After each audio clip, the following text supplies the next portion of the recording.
Come sit in your spot, but I'll tell them.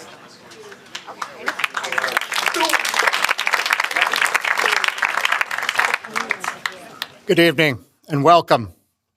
Thank you for joining us for tonight's discussion. I'm John Edelson, Chairman Emeritus at William Blair and Chair of the Council's board. We meet tonight at a pivotal moment. Over the past year, U.S. trade policy has undergone a dramatic transformation. We've seen new tariffs, evolving partnerships, and shifting dynamics with both allies and competitors. At the same time, other powers have started to assert greater economic influence on the world stage, particularly India and China. As two of the world's largest nations by population and GDP, India and China are significant suppliers of goods and critical resources, and both have become focal points of recent trade tensions. In August, the U.S. imposed a 50% tariff on India over its reliance on Russian oil. In recent weeks, China enacted sweeping restrictions on rare earth mineral exports, prompting President Trump to threaten 100% retaliatory tariffs.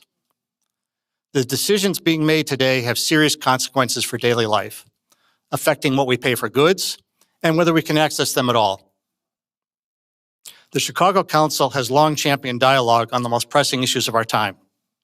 That's why we've made these conversations a priority. Resuming our Global Economy Roundtable series and hosting public programs like next week's conversation on the renegotiation of USMCA. To put it plainly, talking about the global economy and trade is more important now than ever. There are a few people better equipped to guide this conversation than our guests tonight. Ambassador Michael Froman and Raghuram Rajan, as both have played pivotal roles in shaping global economic policy. Please join me in welcoming them to the stage, along with our moderator, Council President and CEO, Leslie Vinjamuri.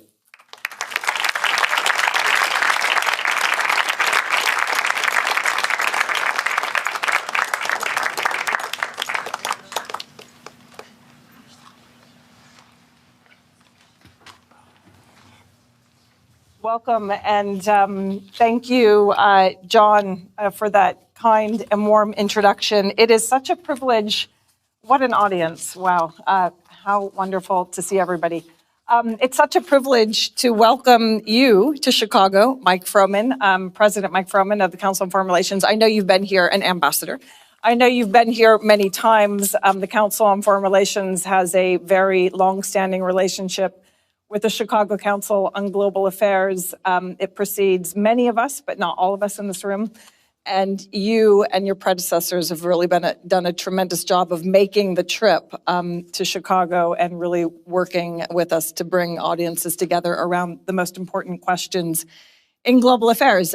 So it's a huge honor to have you return. Thank you. Thank you for doing this. Raghuram Rajan, who many of you will know, is long associated with the Chicago Council on Global Affairs as a board member.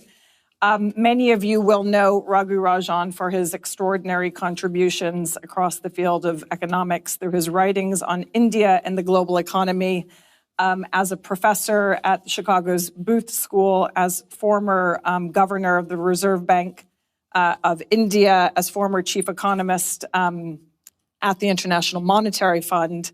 You will probably know Ambassador Mike Froman mostly as president on the Council on Foreign Relations, but also previously as the United States trade representative during the Obama administration, one of the last great moments when America really tried hard to negotiate major regional and multilateral trade deals. You worked on the Trans-Pacific Partnership, the TPIP, some WTO deals. So you bring with you tremendous expertise. You had previously been in government as well, in the National Security Council. You worked for MasterCard. So we have, on this side of the aisle, some really, truly extraordinary experience to talk about the question. I think we framed it today as the trade triangle. By the way, we are on the record, which I think once you're over a certain number of people is the smartest way to go. But also, since we have such a deep commitment to elevating public knowledge and information and understanding and exchange here at the Council, We're here to talk about trade and the trade triangle. We've sort of put it forward as being about the United States, China, and India. But I think that we all know that trade in today's world is the way into talking about geopolitics, geoeconomics, artificial intelligence, technology, power, populism, leadership. I mean, you sort of name it. All you have to do is say trade, and people read onto it basically every opportunity, challenge, risk, and trend in today's world. So you can talk about whatever you like. But let me start with a question to you. May I call you Mike? Yes, please. Thank you. Only my children are required to call me Your Excellency. So. But may I start? I sort of said backstage that we'd start with description, and then we'd maybe go on to diagnosis, and then maybe we'd talk about prescription and prediction. But we'll get into the weeds on all of these questions. But if you were going to look at the world today through the lens of the things that you think about most when you think about the international trade order, I guess, Mike, when you think about the United States in particular, how do you describe the world that we are in?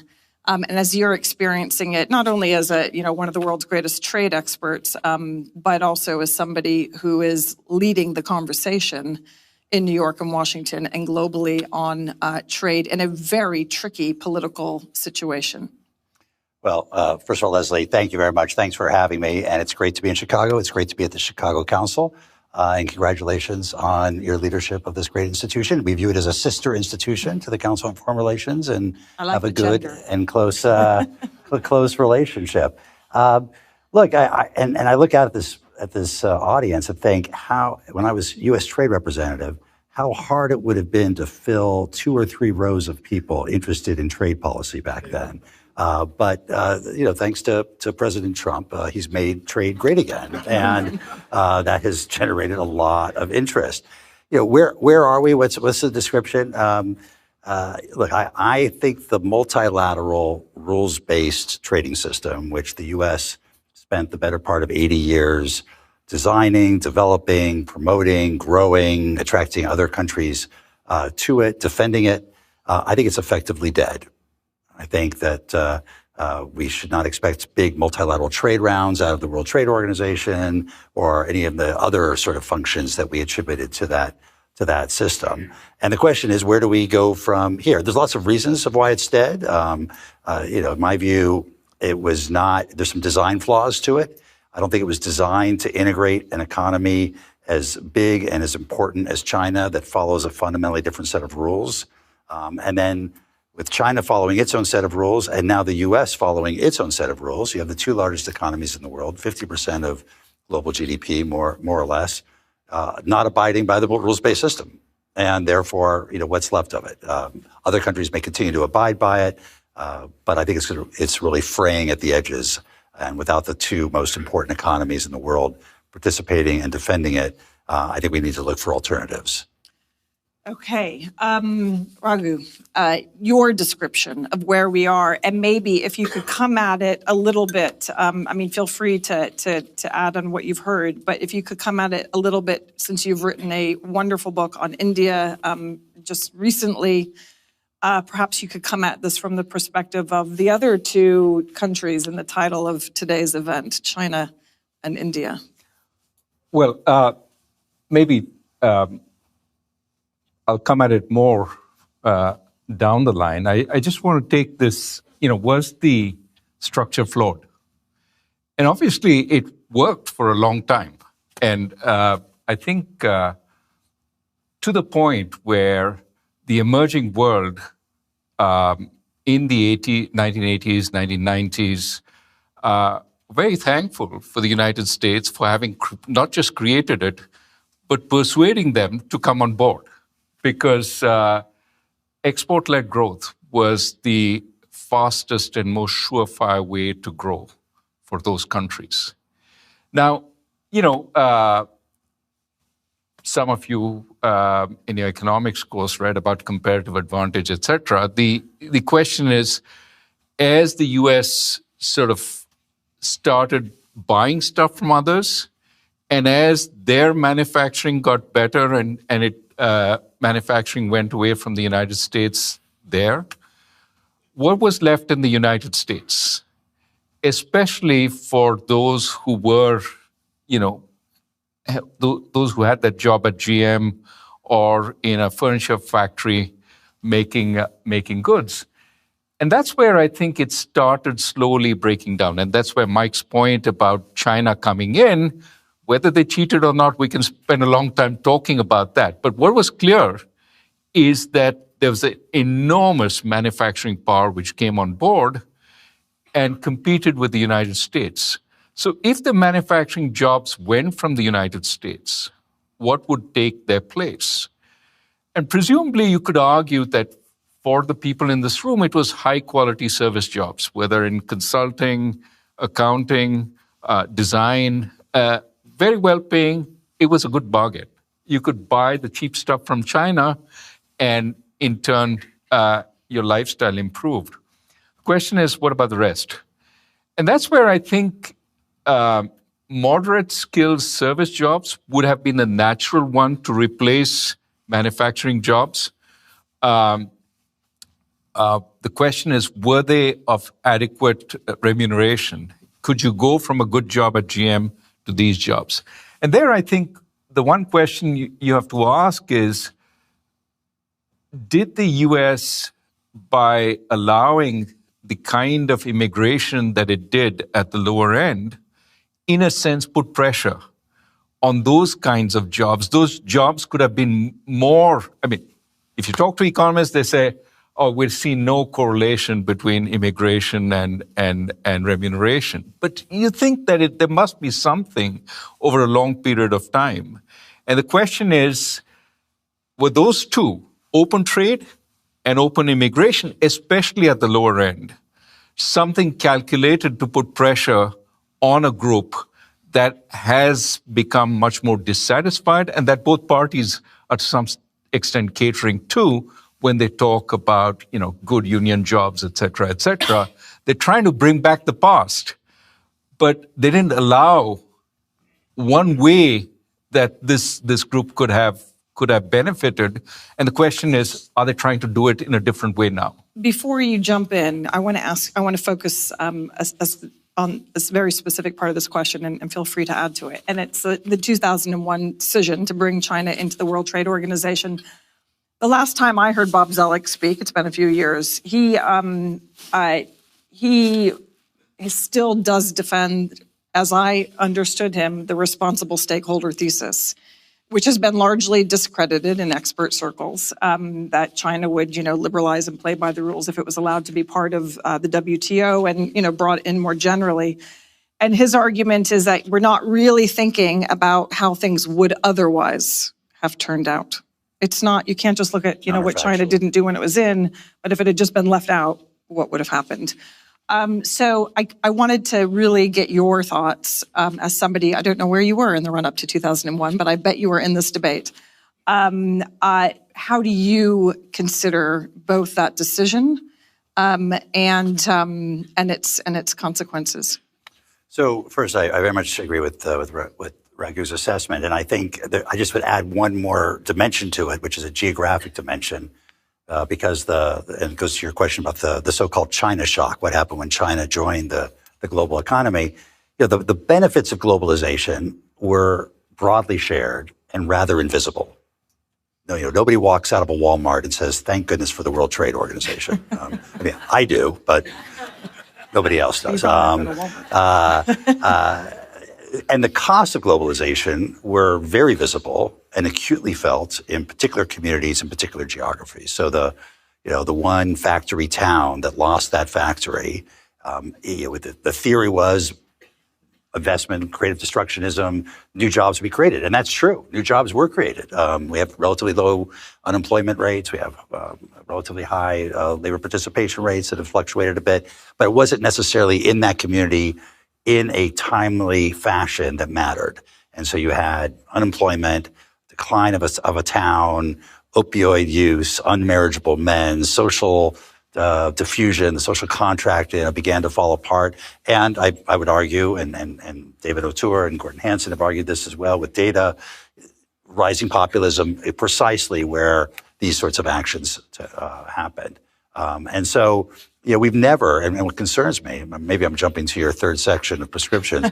That's okay. We've never spent, neither Democratic nor Republican administrations spent nearly enough energy thinking about how do you help workers thrive in a rapidly changing economy, whether that change is coming from automation, which is where most economists think most of the dislocation comes, whether it's from trade, whether it's from immigration or pressures from immigration. How do we help people continue to get the skills and make that transition to other jobs? And sometimes that might mean mobility, but it could mean place-based economic development plans. It could mean lifelong learning. It could be all sorts of programs, and we're just not doing it. And the reason why it's significant now, even more significant now, now I'll answer your question, long way around to your question. The so-called China shock is estimated to have cost the U.S. 2 to 3 million jobs, manufacturing jobs, over a 12-year period. 250,000 a year, 20,000 a month. Very serious and acute for those who lost their jobs, and in the community, for many of the communities in which they operate. But actually, in the grand scope of things, when you have 130 million workers and 40 million people change their jobs every year, arguably it's not as significant as the kinds of dislocation we might see with AI. And we still don't have any programs in place to think about how displaced workers are going to get through here. I think Greg is absolutely right. I mean, most coal miners want their children to work at the airport. They want them to have cleaner, safer jobs in the service sector, for people of similar education levels. And, there was a lot of downward pressure on wages from immigration. And those workers ended up trading the unionized jobs of the 1950s for the non-unionized, less well-paid, lower benefit jobs of the service sector of the 2000s. So let me follow up just with a very concrete question, and then I do want to hear a little bit in comparative perspective about where India sits on this. If you were going to rewind, would you have, and I'm making an assumption about what side of the fence you were on, but would you have pushed to bring China in, or would you have just said bring them in, but have those domestic social safety net and transformative programs? Yeah. So first, it's hard to go back to the mindset that we had back then. At the time, Jiang Zemin, Zhu Rongji, leaders of China, there was every indication that China was going to be on this inexorable path towards greater market opening, greater liberalization, and they have gone, very significantly towards greater reform. Just not as far, as fast, and as linear, in a linear fashion as we thought. I think the World Trade Organization, the global system, the rules were weak in a number of respects. And weak, it turned out, exactly in the respects that they needed to be strong to deal with China.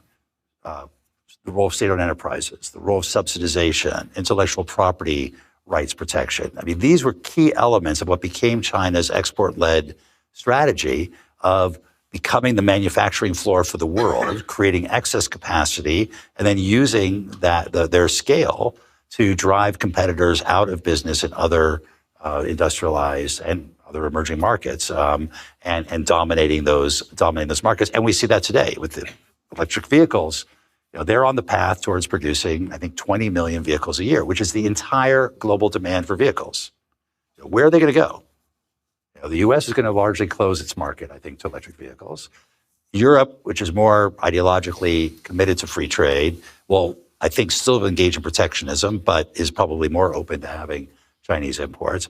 They're going to look to India and Brazil and Indonesia and South Africa. How many of those, tens of millions of cars a year can those countries absorb? Do they have the infrastructure for it? And and you can replicate this on clean energy equipment, on solar panels, on any number of other products.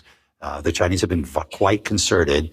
And every time economists, including Bob Zoellick at the World Bank, would go to them and say, you've got to engage in economic reform to rebalance your economy, to move away from such an emphasis on export-led growth and to move more, adopt a social safety net so that people don't save 50% of their income, so they spend it, have more domestic demand, consumer-led growth.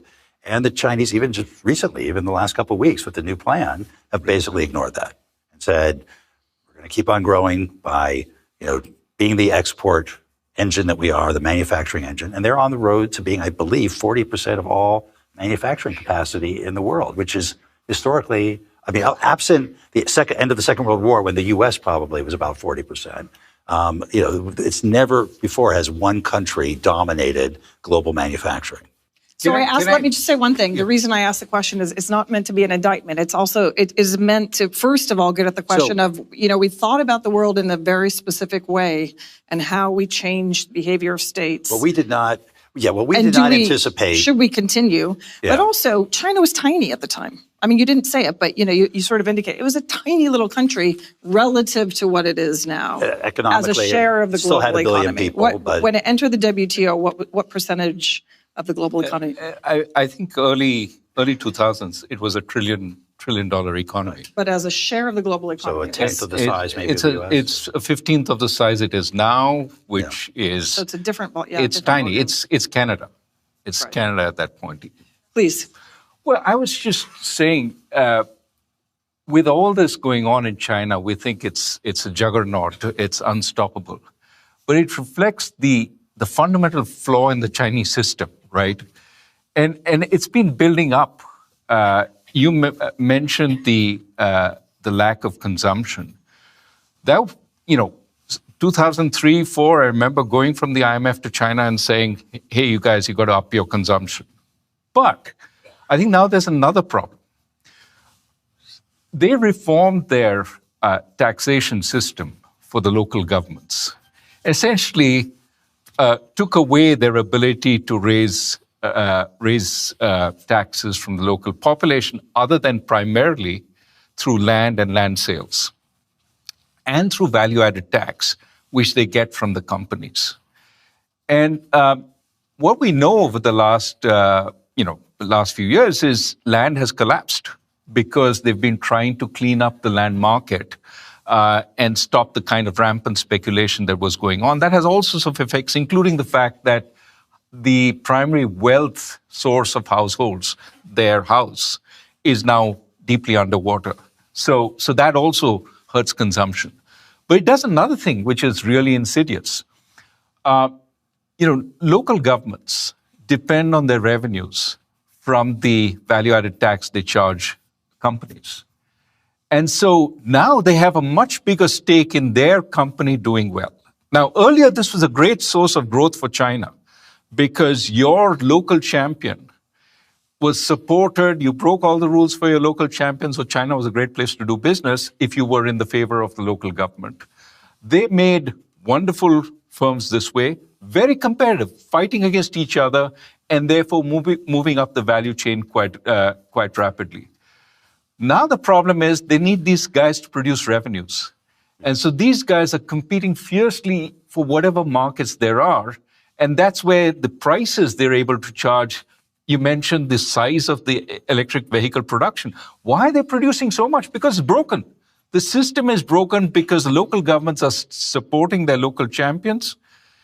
China has been subsidizing a lot, but right now it's getting stupid because it's local governments championing their local, subsidizing the local champions to actually charge prices which are totally unviable. And that's creating a huge problem for China itself. So how do we fix this? Before you go on to how you fix it, let me just add a few other countries to the equation. The World Trade Organization, the TPP that you worked on, and it's there in another form, but not with us. They weren't just meant for the United States. Well, they weren't meant for China at all, but some of those, they just weren't just meant for the US and China. They were meant for all these other countries. We have India in the title, but there's Europe, there's Latin America. There are a lot of countries that have benefited from, that have needed the predictability of the great economies in the world, participating in the rules-based international trade order. How, if you're going to go back to kind of description a little bit, How does it look like? Choose your part of the world. Maybe you want to talk about Europe. Maybe you could say a few words about India. How is it looking right now to those of us who are having to listen to the United States talk about trade and China motor ahead, and they're sort of on the receiving end of the rules that we make and then break? Well, one thing I think is interesting is while the U.S. spent decades really trying to convince other countries of the merits of free trade and integration, they now all get it, and it's the U.S. that has sort of slipped back, right? And so the EU is continuing to negotiate free trade agreements. Mercosur, I think they've been negotiating with India for only 18 years. So everything in its time, but it's getting done now. But now we're told it's getting done. So Do you believe it? I haven't seen it. I haven't seen it yet. But we should talk about the U.S. too. But at one point, India said it was very close to an agreement with the U.S., and then we saw what happened there. So I don't know. But it would be good if it did. Africa, you have a continental-wide free trade agreement in Africa. Kind of astounding. I mean, one of the hardest places to get people to think about opening their economies and integrating.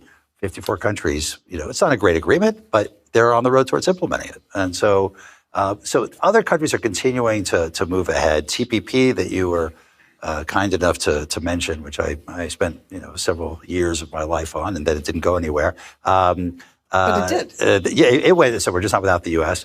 The UK has joined it. Europe is now thinking about some kind of relationship with it. I heard this week that the UAE is exploring joining it. There are a long list of other countries that want to join it. And the whole idea was, okay, if we can't get this done at the WTO because China will block it or India will block it or somebody else will block it, let's get a coalition of the willing together who are willing to sign up to high standards amongst themselves. And TPP was designed to be developed and developing countries, large and small, Asia and Western Hemisphere, a certain amount of diversity among the original 12 countries to say, okay, if Vietnam or if Peru can sign on to this, then other developing countries, other emerging economies can sign on to it as well, and to be an example and a magnet for others. And frankly, that's where I think the global trading system is going, is what I call open plurilateralism, which is countries coming together with other like-minded countries, setting up rules around things that they have common interest in, and then leaving it open to others who want to sign on to those rules. Not to water down the rules, but to join and sort of raise the standards everywhere. So before I come to you, I have to push you a little bit on this, because you're painting a world of, two behemoths that are kind of illiberal in their own way, and then the sort of rest of the world that's liberal. And we know that that's not how the rest of the world is. We know that we have populism, we have anti-immigrant movements. Some of them are gaining traction in certain parts of the world. Some of them aren't. Being opposed to trade is presumably part of that agenda. And then I guess the other question is, how much does it amount to, really? If the United States is not really in the game, if China still isn't really in the game, then if Africa gets together, if Europe is, working with Mercosur, what does it really amount to in real terms? How meaningful are those trade agreements? So first, you're right that immigration seems to be a common concern of populists in Europe and elsewhere. I'm not sure trade is. Europe, there's been more of a consensus towards trade. The whole European project, the whole European Union is really based around opening, integrating with each other. They put a high value on that, and they're very much committed to multilateralism. It'll be interesting to see what strains that comes under. Germany, of course, has been very reliant on the China market. It's now finding that it's getting squeezed out of the China market. There's much more openness in Europe. We go back to electric vehicles, to having these really, terrific Chinese companies. They produce excellent electric vehicles, very well designed, relatively inexpensive, to come and invest in Germany. What happens when Volkswagen, BMW, Renault are done and they're replaced by BYD and other Chinese companies? Either officially replaced or they just buy, BYD ends up buying Volkswagen. I think the political ramifications in a country like Germany are pretty significant. Yeah. And you might see this commitment to free trade, which in Germany as well as Scandinavia and other parts of Europe has cut across management as well as labor unions, which is a different dynamic than what we have here. I think you might see some fraying at that point. An opportunity for a certain kind of leadership Yes. Raghu, tell us about India. India was hoping, the bet for Democrats, for Republicans, for Indian leaders was that, obviously trade between the U.S. and India hasn't been perfect, but certainly the relationship was charged and moving forward seemingly singularly until recently. How does India sit? Positioned, multi-aligned, non-aligned, stumbling to grow, trying to grow? Where does India sit in all of this? Well, I think India was getting closer to the United States over the last, 20 years. And it's very disappointed. I'm not talking about leadership. I'm talking about people who, get hit with this. I mean, to rub salt in the wound.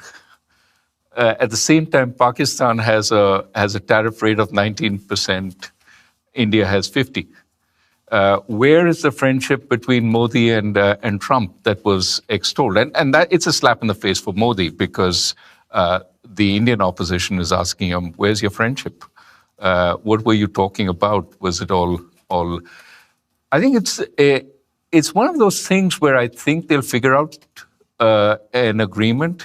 It can't be that you're the most tariffed country in the world, more than China, and you talk about military friendship and alignments and joint maneuvers and so on.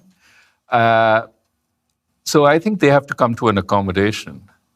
But I think these kinds of actions stay long in people's minds. The U.S. cannot be trusted. I mean, it took a long time in the early 1970s when Nixon and Kissinger tilted the U.S. towards Pakistan in the Indo-Pak War in 1971. They sent the 7th Fleet to stop the war to help Pakistan. Indians were very miffed at that, and the Soviet Union helped India. That put India in the Soviet camp for 25 years. It took a long time to get India out of that camp and to start working with the United States again, to the extent that the Quad relationship and the joint military exercises and all that happened. But this has the effect of basically disappointing India. Now, India doesn't have a lot of other places to go. Shares a border with China, has fought one serious border war and a bunch of skirmishes with China. India is suspicious of China.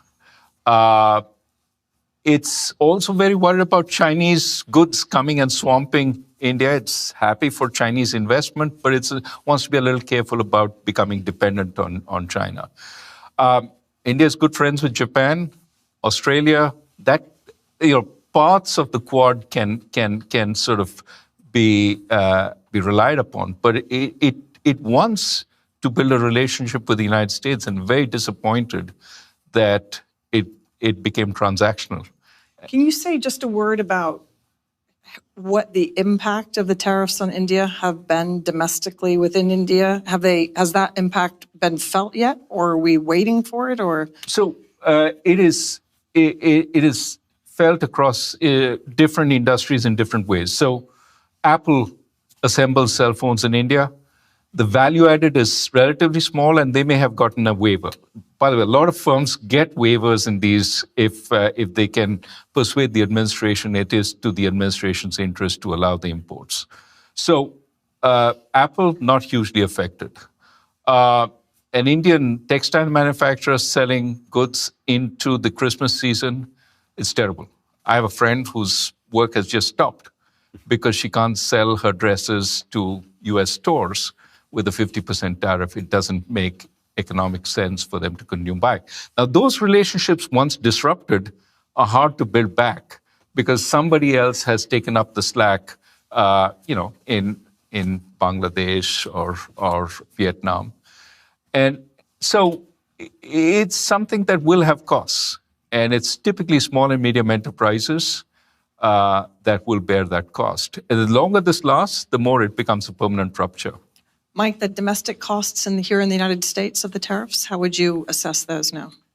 Look, I think, I think if we think about why Trump loves tariffs, and he's loved them for a long time, this is an area of deep deeply held views. Goes back to 1987 when he gave an interview to Larry King about tariffs. As a source of leverage, they've been very effective. They brought other countries to the table to talk about fentanyl, about migration, about other issues. As a source of revenue, quite effective. We'll end up collecting something around $300 billion of tariff revenue, which is significantly more than we normally collect. Although today, as many of you probably know, there was a very interesting case in front of the Supreme Court to see whether some part of the tariff regime is illegal or not. And we'll see. It'll take the court probably months to come up with an opinion, but it'll be very, very interesting to see what happens there. I think we've been surprised that we haven't seen more effect yet. Inflation has ticked up, a little bit each month, but it hasn't been as significant as people thought so far. And there's lots of explanations or proposed explanations for that.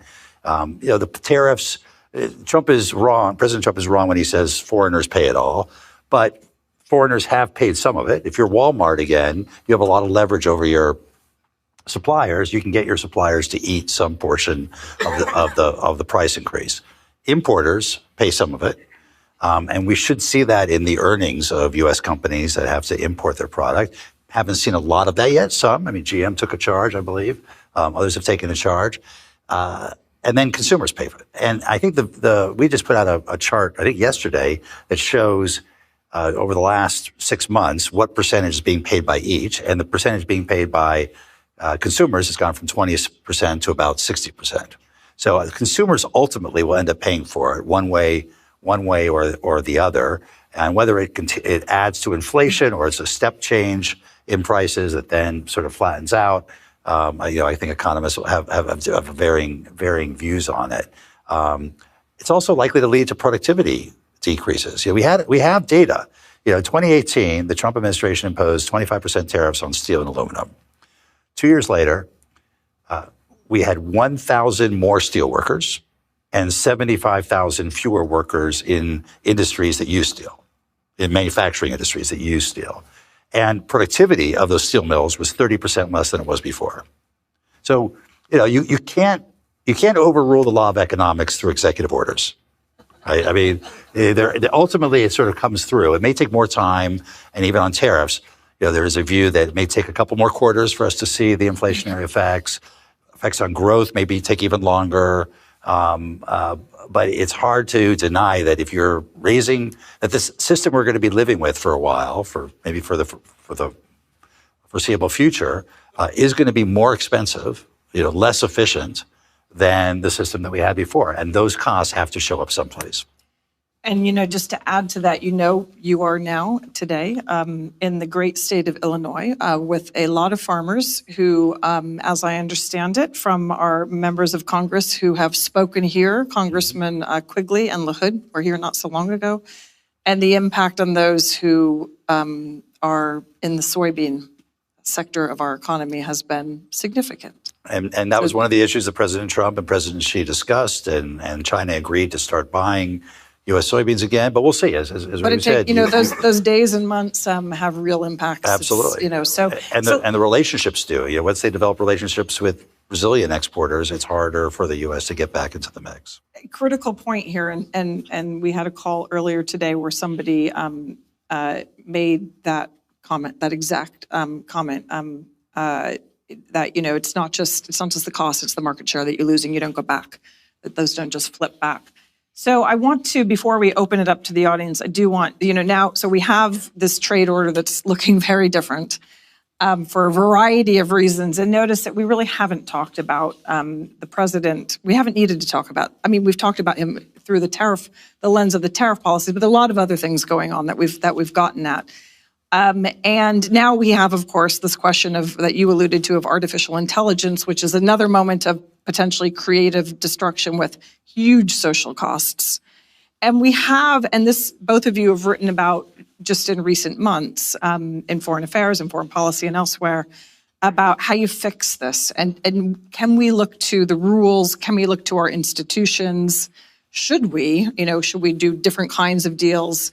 How do we begin to fix this? Obviously there's all sorts of domestic, social, and economic considerations that you've discussed. But if you turn to the rules-based international architecture, the liberal international order, the WTO, the trade agreements, where do we go from here? Even if we can't go somewhere right now for political reasons that we're all very aware of, there is going to be a moment where, and hopefully at the Council on Foreign Relations, looking ahead at the Chicago Council, Brent Nyman is here as leading the roundtable on the global economy, which is doing a lot of thinking for us here in Chicago, and please come and speak with him, Jering. We are beginning to think very hard, or people are thinking very hard about when there is a political opening, what do we do? And we need to have, we're not worth our salt in the think tank world if we don't have solutions to offer. So, Mike, what are your solutions?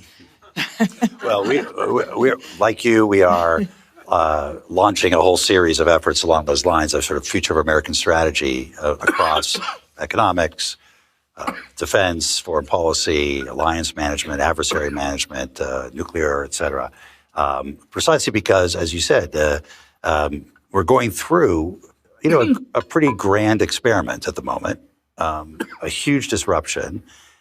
And at some point, and this is a nonpartisan comment, whether it's this administration or whatever administrations come after, Republican or Democratic, we have to figure out what comes next. It's not likely to swing back all the way to where it was before, but it does not necessarily stuck to where it is now. And so we need to, I think, develop options and have a more explicit conversation about what are the trade-offs, the costs and benefits of different options going forward. And people can then debate. I'm comfortable with that trade-off. It's okay to pay more for consumer goods if I feel like I've got a diversification of supply chains. It's okay to pay more for national security. Like, let's have that conversation. That's a legitimate conversation to have by whatever party's in power. Look, I think on the trading side, I think we have an objective of, we want to avoid chaos and anarchy. We know what happens. We saw it in the interwar period when trade just becomes another weapon of conflict between countries. And so I think we want to try and figure out, how can you have rules without a fully multilateral rules-based system? I go back to open plurilateralism. For some countries, that may mean trade agreements. For other countries like the U.S., that may not be in the mood politically to have trade agreements, like free trade agreements. It may mean gathering countries together around what are the guardrails around industrial policy. How should we? What are smarter and less smart ways of subsidizing critical sectors? How do we think about export controls and keeping critical technologies out of the hands of our competitors or adversaries? Can we have a common approach to that, a common approach to foreign investment screening? So things that may not be about trade liberalization, but where international cooperation would be helpful. And I do think the last few weeks has been, I think, a positive sign. The Trump administration, President Trump was in Asia, signed agreements. More of them are sort of letters of intent than real agreements, but with Japan, Korea, he had one with Australia as well, around critical minerals. So he's doing it bilaterally, but there's a recognition that actually America First does not necessarily mean America goes it alone. And there are areas where we need, and America would benefit from cooperating with allies and partners. And critical minerals is certainly an obvious one. Raghu. You're looking for solutions. As we begin to build some new rules or something, solutions. Some of the solutions are in the United States. Some are elsewhere. I mean, we talked about China. I mean, China needs to figure out a model of growth which doesn't rely on the rest of the world. And you would think that given their vulnerability on this, they would think deeply. They're trying, but they need to see their real problem is overproduction now. And they need to think about how they fix that. For the U.S., or more generally for the developed world, I mean, for the U.S. specifically, the three areas where this administration has had enormous effect: trade, immigration, and aid. On these three, I would rather that we have as free trade as possible. Where you're stealing production from is not from the emerging markets. It's from other developed countries which are in a similar situation. So U.S. auto firms in Canada are thinking of moving across the border. that's not a hugely efficient sort of move. It's done just because of tariffs, and it is calculated to make a lot of friendly Canadians more angry over time. I don't think that benefits the U.S. in the longer Will we run. notice if the Canadians are angry? Because they're always so We nice. just hosted We some just very prominent Canadians last week, so we're feeling very friendly at the moment. I would say on immigration, certainly there's a lot of angst about it. Of course, the way immigration has been slowed, again, there's a lot of anger about that. But the reality is, as with every developed country, there is a concern, especially amongst the working class, about immigration. And some modulation for a little while until the costs of aging become more real and you do need to bring more in, sort of trying to make that immigration process much more sensible. Bringing in the people that you need in the quantities that you need and making a persuasive case that it is in the national interest. I think a lot of work needs to be done there. It's not easy, but a lot of work can be done there. And certainly the first measure is to get control over the borders. I think every country wants to do that. It hurts the immigrants who want to come in, but it may be necessary to make immigration more palatable for the countries. But I think the third element would be you need to keep investment in other countries open to create the jobs there. And this is where I think this idea of we need all the investment to come to the United States, Japan promising $550 billion, I have no idea how they're going to do it. I think this is one of those promises which we'll see. Yeah, they don't. Europe, another $500 billion. I mean, these are make-believe promises. They're not going to happen. Especially if the returns on that investment are going to be sort of appropriated to a large extent by the United States. I mean, who's going to do this? It's not going to happen. They're going to wait out this administration and see what happens next.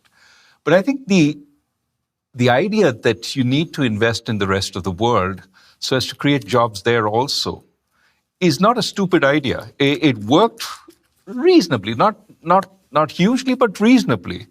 And it could work again if we could think of ways, especially given all the needs on climate, et cetera, how do we make sure that we don't get massive migration from the rest of the world fleeing climate action? That's a place where we could have a sensible dialogue. So I'd say control immigration, certainly do all the things we need to do to up the skill level in the population and all that, but we've been talking about that for a long, long time.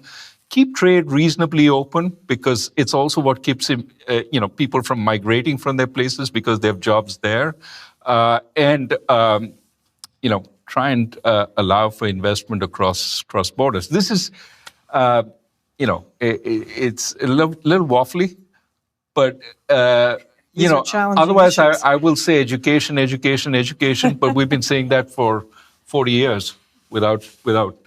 And we haven't even asked the question about AI regulation, which apparently the U.S. is doing too much of, according to NVIDIA. Okay, questions from the audience. Be succinct, intelligent, articulate, wonderful, as this audience always is.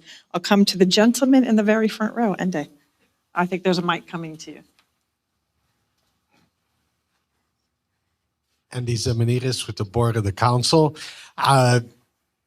Fascinated by the open pluralism, but the unsaid part is the way the U.S. is approaching it, it's all against China. And then China has for years, before the U.S. started giving up on the world system and doing the Quad and all the rest, China was building the BRICS and the Shanghai cooperation. And now we have, it seems IMEC is back on the table, assuming peace in the Middle East. India is on both sides of this debate. At what point will China or the U.S. force the issue? Because it seems India is intent on rebuilding a one-party, non-aligned movement, and that's it. Will either the U.S. or China force India to choose sides? Please. So, India's a great example because if you look back over the last 80 years, we had the Cold War, bipolar, pretty, in retrospect, pretty clean. Like we knew sort of what side you were on, and it was proxy wars in between. But there were two sides, and the world was sort of divided that way. That ended about 40 years afterwards, and we had a unipolar moment. It wasn't really U.S. hegemony, but it was sort of the hegemony of American ideals, of liberalism, of international, liberal internationalism. That's over. That ended. And the question is, what comes next? And some people think it's multipolarity. I have a different word for it, which is polyamory. I think we're in a polyamorous world, and India is the archetype of this polyamorous world because, just as you said, and as Raghu also alluded to, India loves the United States for technology, for civil nuclear cooperation, for defense cooperation, for the Indian American community and the entrepreneurship and the ability to build companies here in the United States. They love Russia for munitions and oil. They love Iran for oil. They love and they hate China, depending on the issue. They're scared of China's imports. They have border issues, but also part of BRICS. And so my guess is that neither U.S. Nor China is going to be able to force India to choose. India is going to have multiple relationships. And you could say the same thing about Brazil and Indonesia and South Africa, and much, I think, of the emerging market. I think there'll be very few clear blocks. But a lot of complexity. We're going to substitute sort of what we used to call the spaghetti bowl of free trade agreements with a new spaghetti bowl of these plurilateral agreements or of these polyamorous relationships. It takes a lot of diplomatic engagement to manage a world like that because you're creating coalitions almost issue by issue. Sometimes the people, India will be with us, sometimes they'll be against us, sometimes they'll just be standing on the sidelines. And that, I think, is the challenge for the future administrations. Rocket. Two things. One, on the polyamorous world. I've trademarked this, by the way. I wonder, though, if the polyamorous world, who sort of deals with the conflicts? It used to be the U.S., the hegemon, who used to apply subtle pressure to, bang heads together and get them to fix things. In this multipolar world, it's harder. And nobody has the incentive to step out and do that head banging. And so I think it's going to be a little more difficult to carry it on, but there's no alternative. I think India would love not to make choices.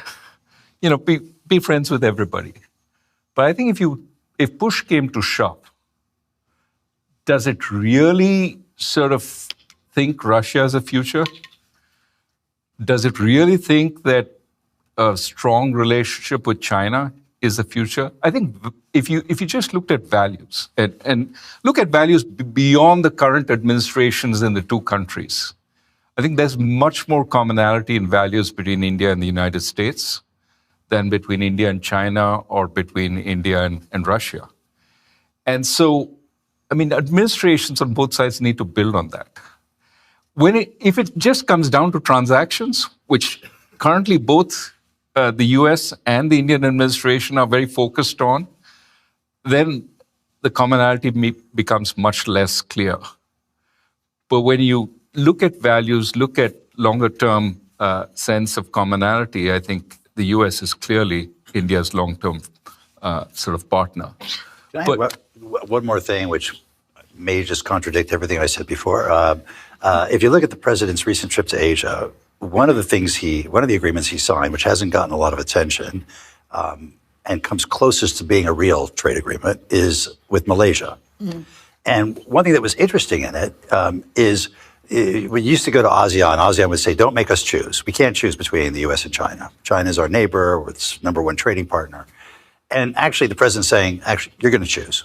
Because if you go with China, we're putting the tariffs on you. And if we decide to put a tariff on China, we want you to put the same tariff on them. And if you join an organization that China runs, then we may put a tariff on you. And you have to choose. And so that's going to be interesting to see. Now, you can do that with Malaysia. I'm not sure you can do that with a country as big and independent as important as India is, and India has far more options than smaller countries. And so, but we're now entering a world, and I think this will come up in the USMCA too, when that's sort of reviewed, my guess is we're going to tell Mexico that they have to have a common external tariff vis-a-vis China, because we don't want Chinese goods going in through Mexico and coming to the United States. So more of a customs union where they agree to keep Chinese products out as well. Oh, where's my mic runner? Anastasia, help me out here. Let's come a little bit further back on this side.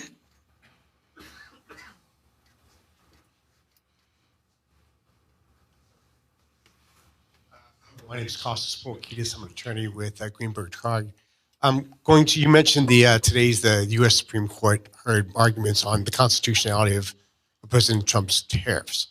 And the legal feedback that was after the hearing was that it sounded like many of the justices were leaning towards, they were very skeptical about the tariffs being constitutional. If the court came down that the tariffs that have been imposed were indeed unconstitutional and invalid, what does that do to American trade policy, American foreign policy? What does Malaysia now say to us? Gave a great example. What does China and India say to us? So it affects these IEEPA tariffs, which were the sort of 10% or 15% tariffs across the board. It doesn't affect all the tariffs that have been implemented if they come down that way. One, there'll be a lot of chaos. There'll be a lot of questions. There's a big question about do they have to refund the tariffs that have been collected or not? And I'm not a Supreme Court watcher, but there are lots of ways the court could, on one hand, say that's an inappropriate use of IEEPA, and on the other side, sort of give the administration a fair amount of leeway of how they deal with this going forward. I actually think if the president is determined to put tariffs on, he's got plenty of other delegated authorities. 301, 232, 122, 338. These are all provisions of the law, of trade laws, that give the president authority to impose tariffs under different circumstances for different periods of time. And I think most other countries recognize that. And so I don't think it's going to lead to everybody saying, oh, forget it, we're not talking to the U.S. anymore, because they know, even though it'll be more inefficient, it'll take more time, there's more process that's required by USTR, by the Commerce Department, or others. If he's determined to put tariffs on, which I think he is, he'll find a way to do it.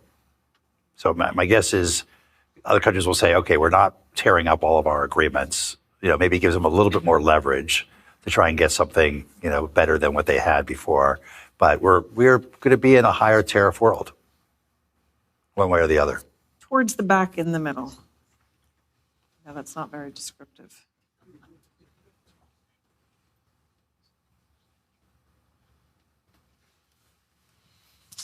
Thank you. This is my first council meeting. I appreciate it. Don Casey, professor of internal medicine at Rush. I had you didn't mention Belt and Road, which is another topic, but that's an issue for me. But I had the good fortune in 1996 to have dinner by serendipity with Finance Minister Mohan Singh after the Ravi Shankar celebration of Indian independence, which is in August, for those of you who don't know. And I asked him very quickly what he felt was the number one problem in India. And in a split second, he said power. So fast forward to today, having listened to a National Academy of Science and Engineering and Medicine topic on the infrastructure relative to AI, which is really not the mammal in the room, but the dinosaur in the room. How do we handle the demand, the exponential demand for electrical power? Pick your poison. And what similarities are there between the three countries that address this problem? Big question. Who wants to go, Raghu? Well, I think incrementally, both India and China are bringing in a whole lot of renewable energy on board. Solar is one of the cheapest ways of adding, to power in India today. That doesn't mean the old coal plants are shutting down. They're still running. But it would be silly to invest huge amounts in coal at this point. China is still opening some coal plants, but they too have an idea they'll get to net zero, and they probably will because their investment in renewables is huge. I think for the United States, I think Mike will probably have a better answer than I have. Certainly, there's a huge amount of investment being contemplated in power. I think the one question I have is this all takes AI based on current technology, right? That more compute is needed, therefore more power is needed. And of course, inference will require a huge amount of power, and this is all going to get rolled out quickly and so on. The big question is, is all this on the cards? Are we going to find a less costly way of training the models? Are we going to find a less costly way of doing inference, which may require much less power? I don't know, but it's certainly what is built out and what people are investing in 5, 10, 15-year power plants to accommodate at this point. No, I agree with that. I think certainly on the current path we're on, there's this insatiable demand and incredible demand. The figures are astounding how much more energy we're going to need. And we're fortunate in the U.S. to be now, I believe, the number one oil producer in the world, the number 1 or 2 natural gas producer. And issues that were sort of shelved for a long time, like nuclear power, are back in fashion. And so there's a lot of talk about new plants, opening old plants, small modular reactors, even fusion, which has been on the drawing board for decades. There's a lot more enthusiasm that we may finally be getting close to commercial scale fusion, and so it's unleashing a huge amount of activity, and also a huge amount of activity in terms of how to manage power for these giant data centers until we may be in a new world where we may not need as much power, and we've done inference in a different way, or the chips are powered in a different way, through photons or other ideas that are out there that may change the dynamic. But for right now, the hundreds of billions of dollars that are being committed for hundreds of billions of dollars for energy infrastructure to power these largely the AI sector is really astounding. And just on that issue, I mean, this is where China and the U.S. The U.S. has its own energy sources, gas, oil. China has a much better record of building nuclear plants over the last so many years. Now, I don't know about their safety, not a nuclear expert, but the question is, have they figured out how to do it fast, which, Western countries are still trying to figure out, how do we build it in 20 years? And the other place they have a lock on is certainly renewables, wind and solar. They have some of the most efficient production technologies there. So there may be gains to trade there, but of course you have to worry about dependency also, and how do you deal with that?